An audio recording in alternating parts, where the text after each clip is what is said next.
तापी नदी ही भारतातील एक महत्त्वाची पश्चिम वाहिनी नदी आहे. ती मध्य प्रदेश, महाराष्ट्र आणि गुजरात या 3 राज्यांमधून वाहते आणि शेवटी अरबी समुद्राला मिळते. माहिती. उगम. तापी नदीचा उगम मध्य प्रदेशातील बैतूल जिल्ह्यामधील मुलताई येथे सातपुडा पर्वतरांगेत होतो. लांबी. तिची एकूण लांबी सुमारे 724 किलोमीटर आहे. प्रवाह. तापी नदी नर्मदा नदीच्या समांतर वाहते आणि ती भ्रंश फॉल्ट खोऱ्यातून वाहते. खोरे.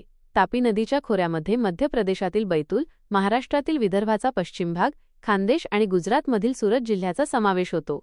उपनद्या. पूर्णा ही तापीची मुख्य उपनदी आहे. इतर उपनद्यांमध्ये गिरणा, वाघूर, मोरणा, नळगंगा इत्यादींचा समावेश होतो. धरणे. तापी नदीवर अनेक महत्त्वाची धरणे आहेत, जसे की हतनूर महाराष्ट्र, उकाई गुजरात आणि काकरापार गुजरात. धार्मिक महत्त्व. तापी नदीला सूर्यपुत्री असेही म्हटले जाते आणि तिला धार्मिकदृष्ट्या महत्त्वाचे स्थान आहे. तापी नदी महाराष्ट्रातील खानदेशातील धुळे, नंदुरबार, जळगाव प्रमुख नदी आहे, म्हणूनच तिला खानदेश कन्या म्हणूनही ओळखले जाते.